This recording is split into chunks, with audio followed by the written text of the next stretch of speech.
정 형사는 더 이상 담배를 빨지 않았다. 곁에 있는 영성 씨가 그의 입에 물려있는 꽁초를 빼주었다. 차갑게 식어버린 몸이 옆으로 쓰러졌다. 정 형사를 다시 똑바로 앉히려는 생각이 영성 씨에겐 없는 듯 보였다. 모로 누워있는 그를 내려다보고 있기만 했다. 뭔가 대책을 세워야 할 상황이었다. 저기 영성 씨, 위층으로 빨리 올라가 봐야 하지 않을까요? 계단에 앉아있던 나는 자리에서 일어나며 의견을 제시했다. 정 형사가 한 얘기가 사실이라면 옥상 문을 빨리 잠가야 했다. 소총과 권총으로 무장한 이민석 일행이 다시 이곳으로 온다면 무슨 짓을 벌일지 알 수가 없었다. 이 정도 일을 벌였다면 다른 쪽에 가 있던 군인의 소총도 이미 빼앗았을 것이었다.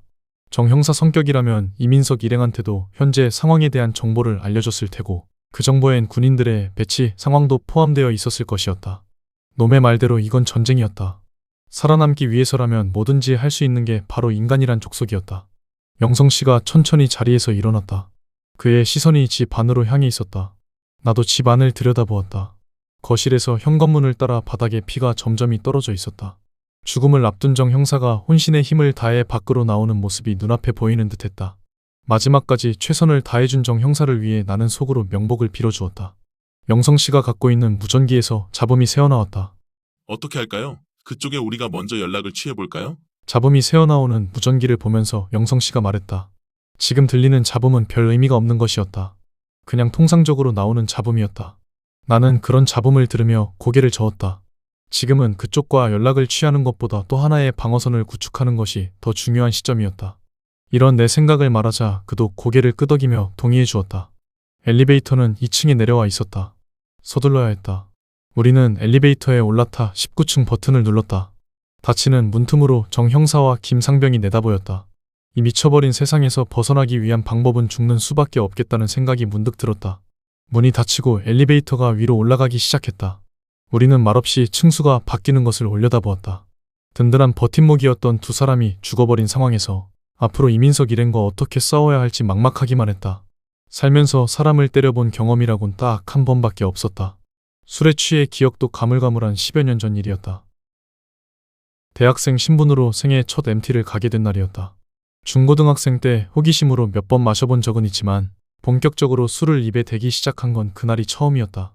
모닥불을 피워놓고 그 앞에 앉아 선배들이 주는 술을 넙죽넙죽 받아 마셨다. 보아하니 술을 잘 받는 체질인 것 같다는 선배의 말에 나는 술 마시는 속도를 몇 단계 높였다. 쌓이는 술병만큼 분위기는 한껏 달아올랐다. 기억에 남는 사건은 항상 그 정도 됐을 때 일어나곤 했다. 인사불성이 된 선배가 여자 후배를 괴롭혔다. 여자 후배는 나와 같은 새내기였다. 그 친구는 처음부터 술을 잘 마시지 않았다. 선배들이 따라주는 술도 한두 잔 마시곤 그만이었다. 어렵게 거절하고 나면 또 다른 선배가 나타나서 그 친구를 괴롭혔다. 특히 인사불성이 되었던 선배는 집요할 정도로 끊임없이 술 마시길 그녀에게 요구했다. 그 모습이 정도를 넘어서고 말았다. 자기 뜻대로 되지 않는 여자 후배에게 손찌검을 한 것이었다. 황당한 일을 겪은 그 친구는 꽤 예쁜 편이었다. MT에 참가한 남자 하구들의 시선을 한 몸에 받았을 정도였다. 그런 친구에게 손찌검을 한 녀석은 졸업 학년 선배였다. 그 장면을 모두 목격하긴 했지만 아무도 나서지 못했다. 어색하고 불편한 침묵이 무겁게 가라앉고 있을 때였다. 그 녀석 못지않게 술에 취한 내가 자리에서 벌떡 일어났다.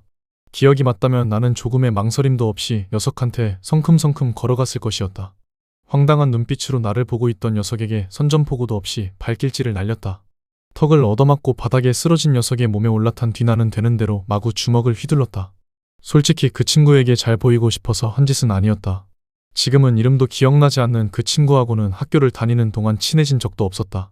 선배는 그날 코뼈가 부러졌다. 구급차는 불렀지만 경찰은 부르지 않았다. 다음날 나는 앞으로 절대 술 마시고 싸움 같은 건 하지 않겠노라고 다짐했다. 아무리 나쁜 녀석이라도 사람을 때린다는 게 그다지 기분 좋은 일은 아니었다. 그 후로 나는 단 한 번도 사람을 때려본 적이 없었다. 괜히 끼어들었다간 나만 골치 아파진다는 걸 이미 경험해봐서 알고 있었다. 웬만한 일은 그냥 피하는 편이었다. 그렇게 10여 년을 살아왔다. 이젠 그 태도를 바꿔야 할 때가 되었다. 하지만 앞으로 벌어지게 될 일은 그냥 피한다고 해결될 일이 아니었다. 그렇게 했다간 목숨이 위태로워질지도 몰랐다. 총으로 위협하며 집에 있는 음식을 싹 다 가져가 버리면 우리는 두 손 놓고 굽는 수밖에 없었다. 그런 끔찍한 상황이 되지 않으려면 몸으로 직접 부딪혀야 했다. 무기로 사용할 수 있는 도구는 얼마든지 찾을 수 있었다. 나름대로 대책을 마련하기 위해 이런저런 생각을 하며 층수를 확인해 보았다. 이제 겨우 13층에 도착했다. 엘리베이터 속도가 현저히 떨어졌음을 느끼며 입맛을 다셨다. 덜커덩하는 소리가 들려왔다. 위에서 들려온 소리였다. 무슨 일인가 싶어 천장을 올려다보았다. 한 번 더 덜커덩하더니 엘리베이터가 멈춤과 동시에 불도 나가버렸다. 또다시 정전이 된 것이었다. 젠장 정전인 것 같죠? 영성 씨가 다급한 목소리로 물었다. 나는 그런 것 같다고 대답한 뒤 라이터를 꺼냈다. 날이 밝은 뒤라서 손전등을 챙겨오지 않았다. 작은 불빛이라도 있어야 안심이 될 것 같았다. 라이터를 켜자 문 앞에 서 있는 영성 씨가 보였다. 그는 문을 열어보려고 안간힘을 쓰고 있었다. 라이터로 주위를 밝혀놓은 뒤 나도 문에 매달렸다. 이를 악물고 문을 잡아당겼다. 라이터 끄고 두 손으로 달라붙어요. 마침 라이터가 뜨거워져서 불을 꺼야 했다. 다시 찾아온 암흑 속에서 우리는 젖먹던 힘까지 짜냈다. 영성 씨는 왼쪽 문에 매달려 있었고 나는 오른쪽 문에 매달려 있었다. 전기로 작동하는 기계장치를 인간의 힘으로 제어하려는 불가능한 시도가 어둠 속에서 이어지고 있었다. 힘껏 잡아당기다가 숨을 몰아쉬고 나서 다시금 문에 매달리길 몇 차례 반복했다. 이번이 마지막이라는 생각으로 남아있는 힘을 전부 다 짜내려고 애를 썼다. 손바닥이 아리도록 이를 악문 채 문을 잡아당겼지만 젠장, 안 되는 건 안 되는 것이었다. 아무리 용을 써봐도 굳게 닫힌 문은 열리지 않았다. 숨을 몰아쉬며 나는 바닥에 털썩 주저앉았다. 앞에 있는 영성 씨도 나와 같이 바닥에 앉는 듯한 소리가 들려왔다. 나는 불을 밝히기 위해 주머니에서 다시 라이터를 꺼냈다. 라이터를 켜려는데 영성 씨가 먼저 불을 밝혔다. 그는 바닥에 주저앉아 문의 등을 기대고 있었다. 언뜻 죽은 정 형사를 떠올리게 만드는 모습이었다. 눈살을 찌푸리며 나는 맞은편 벽으로 엉덩이를 질질 끌고 갔다. 문을 열어보겠다고 용을 썼던 탓인지 일어설 힘도 남아있지 않았다. 저도 나이를 먹긴 먹었나 보네요. 이 정도 힘을 썼다고 벌써 지쳤습니다. 벽에 등을 기대며 말했다. 쇠라서 그런지 등으로 찬 기운이 느껴졌다. 그러고 보니 중요한 문제점을 하나 잊고 있었다. 영성 씨, 덥지 않으세요? 사방이 다 막힌 곳이라서 그런지 더 더운 것 같네요. 옷이 땀으로 젖어버렸습니다. 나도 마찬가지였다. 지금 우리는 엘리베이터에 갇혀버린 상황에다가 더위하고도 싸워야 했다. 이 중요한 문제를 잊어버렸을 정도로 나는 정신이 없었다. 영성 씨가 고개를 들면서 라이터를 껐다. 이번엔 내가 라이터로 불을 밝혔다. 그는 천장을 올려다보고 있었다. 영화를 보면 주인공들이 저기를 열고 잘도 빠져나가던데 정말 열릴까요? 그의 시선을 따라 나도 고개를 들었다. 천장 한쪽에 사람 한 명이 드나들 수 있는 크기의 쪽문이 달려 있었다. 글쎄요, 시도는 한번 해봐야 할 것 같은데요. 그것은 어느 뭐로 보나 문이 틀림없었다. 문은 안팎을 자유롭게 드나들 수 있도록 만든 것이었다. 우리가 알고 있는 그런 문이 확실하다고 여기면서 몸을 일으켰다. 영성 씨도 내 옆으로 다가와 나란히 섰다. 우리는 누가 먼저랄 것 없이 동시에 팔을 들었다. 문을 향해 최대한 손을 뻗어보았지만 그냥 서 있는 상태에서는 가까스로 닿을 듯 말 듯했다. 열기 위해 힘을 주려면 거리를 확 좁혀야 할 필요가 있었다. 팔을 내리면서 영성 씨가 나를 보았다. 제가 목마를 태워드리죠. 가타부타 대답을 들을 새도 없이 그가 자리에 쪼그려 앉았다. 한시가 급한 상황이었다. 이민석이 옥상으로 올라가다가 우리 집에 들러서 무슨 짓을 벌였을지도 모른다는 생각이 불현듯 떠올랐다. 최 선생과 함께 있다고 해도 어차피 여자만 둘이었다. 무기를 갖고 있는 이민석이 마음만 먹으면 무슨 짓이든 벌일지도 모른다는 불길한 예감에 휩싸였다. 빨리 타요. 이렇게 그냥 시간만 죽이고 있을 수는 없습니다. 맞는 얘기였다. 나는 즉시 그의 어깨에 올라탔다. 영성 씨가 숨을 몰아쉬며 자리에서 일어났다. 힘겹게 일어나는 걸 느끼며 나는 천장에 달려있는 문을 보았다. 주먹으로 쪽문을 칠 수 있는 거리로 좁혀졌다. 됐습니다. 이제 문을 주먹으로 쳐볼게요. 있는 힘껏 칠 필요는 없었다. 일단 문의 개폐 여부에 대해서만 알면 되는 상황이었다. 나는 적당히 힘을 줘서 주먹으로 쪽문을 쳤다. 덜컹거리면서 문이 위로 들썩거렸다. 이게 웬 떡인가 싶어서 나는 한 번 더 세게 쳐보았다. 귀퉁이에 있던 나사 같은 물체가 빠지는가 싶더니 엘리베이터 위로 떨어지는 듯한 소리가 들려왔다. 뭡니까? 문이 열린 건가요? 영성 씨의 질문에 나는 그런 것 같다고 대답해 주었다. 아직 확실한 건 알 수 없었다. 그런 것 같은 게 아니라 정말 그렇게 되었길 바라며 나는 두 손으로 쪽문을 밀어보았다. 제법 묵직한 쇳덩어리가 위로 올라갔다. 그 상태로 나는 문을 확 열어젖혔다. 문을 연 것 같습니다. 이제 위로 올라가 볼게요. 지금 당장 전기가 들어올 수도 있으니까 긴장을 늦추지 마세요. 알겠다고 말한 뒤 엘리베이터 위에 팔을 걸쳐놓았다. 아래에 있는 영성 씨의 도움을 받아 가까스로 엘리베이터를 빠져나간 뒤 위에 올라섰다. 불이 꺼져버려 아무것도 보이지 않았던 엘리베이터 안보다는 희미하게나마 주위가 보였다. 엘리베이터를 움직이는 여러 장치가 무더운 날씨답지 않게 냉기를 내뿜고 있었다. 나는 팔에 오소소 소름이 돋았다. 뭐가 좀 보입니까? 영성 씨의 목소리를 따라 아래를 내려다보았다. 그가 라이터로 불을 밝혔다. 특별한 건 보이지 않네요. 말한 다음 조심스레 자리에서 일어났다. 영화 속 주인공처럼 목숨이 왔다 갔다 하는 위급한 상황으로 이어지진 않을 거라고 여기며 나는 무릎을 폈다. 아직은 위급한 일이 벌어질 것 같은 조짐은 없었다. 희미하게 주위가 보이긴 하지만 그래도 더 확실하게 시야를 확보하려면 밝은 빛이 필요했다. 그런 이유로 나는 주머니에서 라이터를 꺼내 불을 밝혔다. 엘리베이터를 움직이는 기계장치와 쇠줄이 불빛을 받아 더욱더 확실하게 모습을 드러냈다. 나는 그것들을 피해 조심조심 움직여서 뒤돌아섰다. 엘리베이터 문을 볼 수 있는 방향이었다. 문에서 많이 떨어져 있나요? 어떻습니까? 라이터를 앞으로 내밀어 보았다. 엘리베이터 문 아랫부분이 가슴에 닿았다. 천만다행이 아닐 수 없었다. 나는 엘리베이터 안에 있는 영성 씨에게 이 사실을 알려주었다. 위로 올라갈 수 있도록 도와달라고 그가 말했다. 그와 함께 힘을 합친다면 밖으로 나갈 수 있을지도 모른다는 희망이 생겼다. 아래에 있는 영성 씨가 팔을 들었다. 나는 배를 깔고 엎드려서 그의 팔을 붙잡았다. 지금껏 해보지 않은 짓이었다. 이런 식으로 해서 그를 들어 올릴 수 있을까 싶기도 하면서 한편으로는 매우 어색한 기분이 들기도 했다. 나는 터져 나오려는 신음을 속으로 삼키며 그를 들어올리기 위해 안간힘을 다했다. 영성 씨도 나름대로 최선을 다하고 있었다. 발이 지면에서 어느 정도 떨어지자마자 손을 뻗어 문의 가장자리를 잡았다. 나는 그를 끌어올렸고 영성 씨는 위로 올라오려고 팔과 어깨에 힘을 실었다. 끌어올리는 힘과 위로 올라오려는 힘이 하나가 되었다. 영성 씨가 숨을 내쉬며 엘리베이터 밖으로 상체를 내밀었다. 이제 저 혼자 할 수 있을 것 같습니다. 영성 씨가 웃으며 말했다. 그의 몸에서 손을 뗀 다음 자리에서 일어나 라이터로 불을 밝혔다. 문을 열 수 있는 방법을 빨리 찾아내야 했다. 문은 이중으로 여닫히는 구조였다. 엘리베이터 자체에 있는 안쪽 문과 각 층마다 설치되어 있는 바깥쪽 문이 함께 작동하는 것이었다. 우리 둘 다 엘리베이터 안에 있을 때 안쪽 문을 열기 위한 시도는 이미 해보았고 실패로 끝났다. 이제 바깥쪽 문을 열어야 하는 상황이었다. 영화를 떠올리며 혹시나 하는 마음에 올라와 봤지만 이것은 역시나 현실이었다.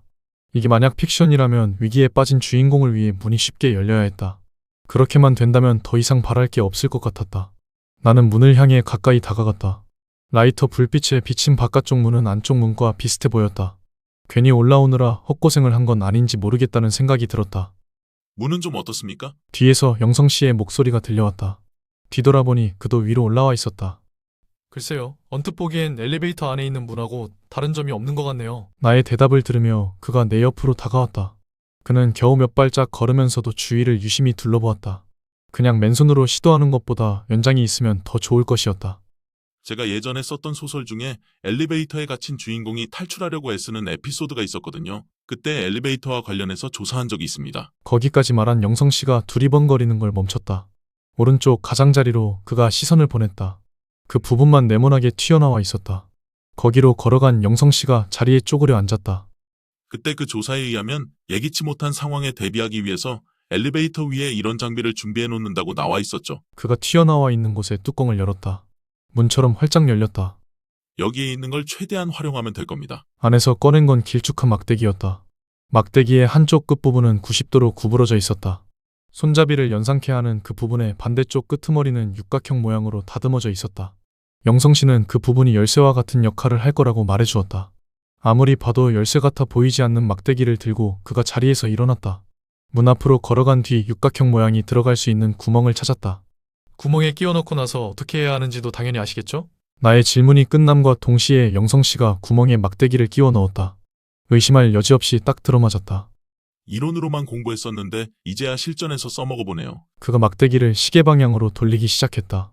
쉽게 돌아가지는 않았지만 뻑뻑한 느낌으로 조금씩 돌아가긴 돌아갔다.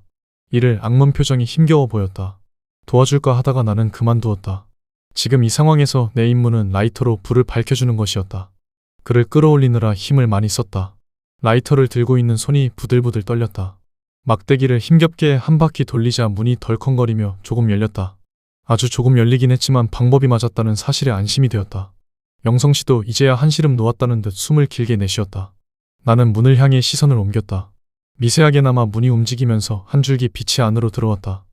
계속 돌리다 보니까 부드러워지기 시작하네요. 그의 말처럼 막대기가 부드럽게 돌아갔다. 당연히 문이 열리는 속도도 차츰 빨라졌다. 어느덧 엄지손가락 길이만큼 문이 열렸다.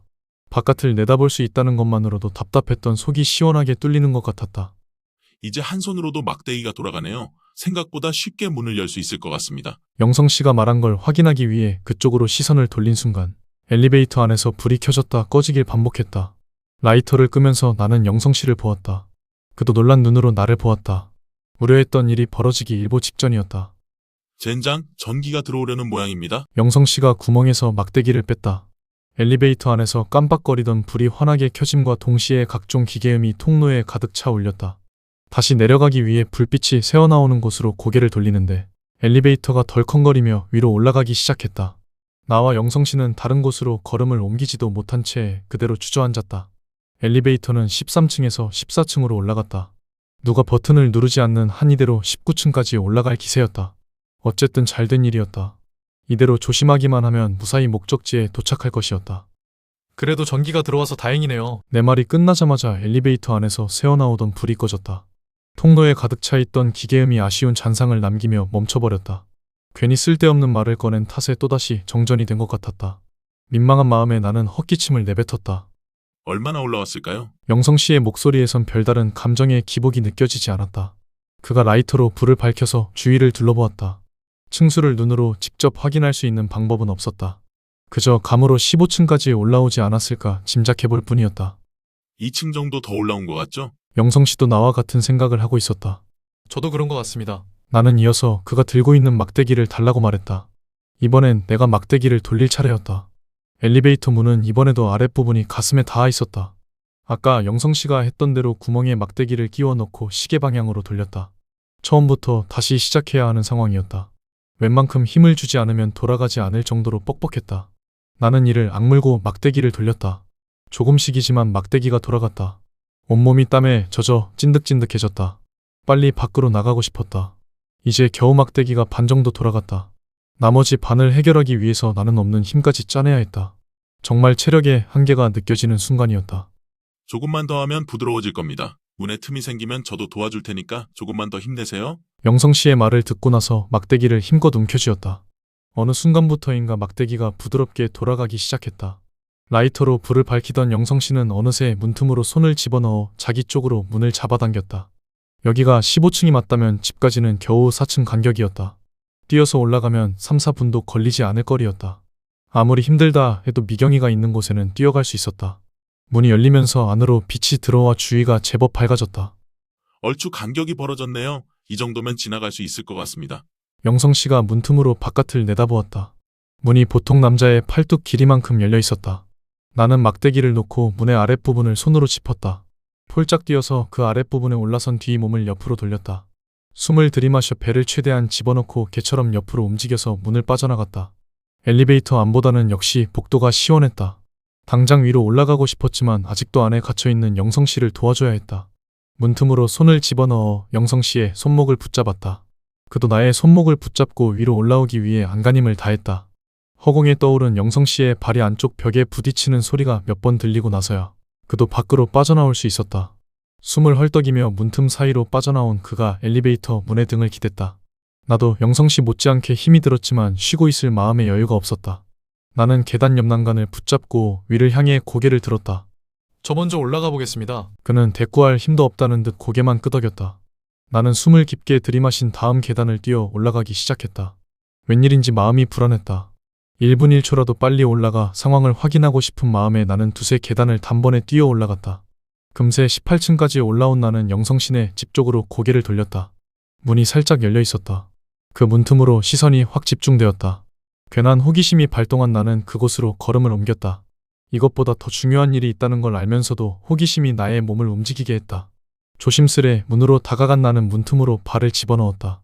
안에서는 어떠한 인기척도 느껴지지 않았다. 소리가 나지 않도록 조심하면서 발을 이용해 문을 열었다. 안쪽 구조는 우리 집과 똑같았다. 즉 현관에서 제일 먼저 보이는 건 거실이었다. 쥐 죽은 듯 조용한 그곳에서 눈길을 돌리며 나는 신발을 신은 채 안으로 들어갔다. 거실과 연결된 부엌이 시야에 들어왔다. 나는 주춤거리다가 걸음을 멈췄다. 부엌이 엉망진창이었다. 냉장고와 싱크대를 비롯해 부엌에 있는 모든 가구의 문이 전부 다 열려 있었다.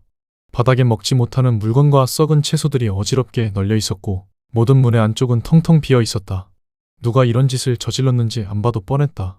이민석은 올라오면서 빈집을 찾았을 것이고 그중 한 곳인 여기에도 당연히 들어와 봤을 것이었다. 과연 가져갈 만한 게 있었는지 나로선 알 수 없지만 집주인이 이걸 보고 느끼게 될 기분은 대충 알 것 같았다. 역시 예상했던 대로 빈집을 털어갔군요. 뒤에서 들려온 영성 씨 목소리에 나는 고개를 돌렸다.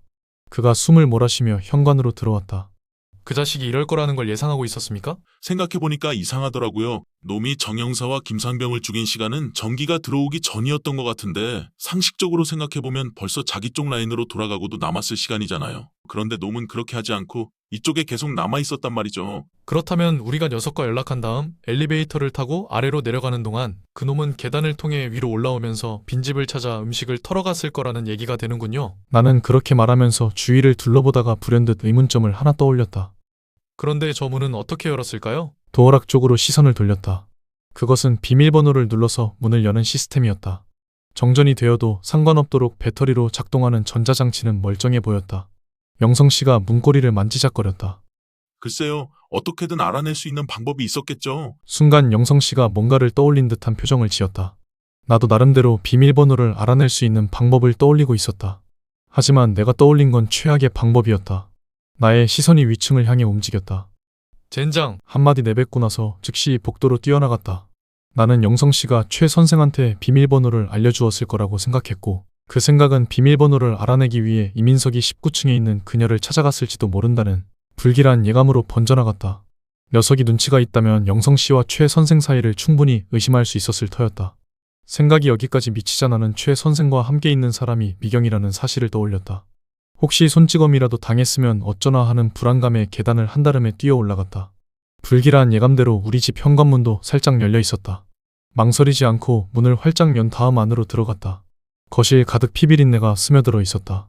설마 그런 일이 벌어졌을 리는 없다고 생각하며 걸음을 옮겼다. 신발을 벗고 올라갈 수 있는 정신 상태가 아니었다. 거실 바닥에 쓰러져 있는 누군가가 눈에 들어왔다. 온몸이 후들후들 떨리기 시작했다. 미경아. 그녀가 아닐 거라고 생각하면서도 나의 입에선 익숙한 그 이름이 튀어나왔다. 잠이 들었거나 잠시 정신을 잃은 모양이라고 여기며 나는 가까이 다가가 바닥에 무릎을 꿇었다. 인기척이 느껴졌을 텐데도 그녀는 꼼짝달싹하지 않았다.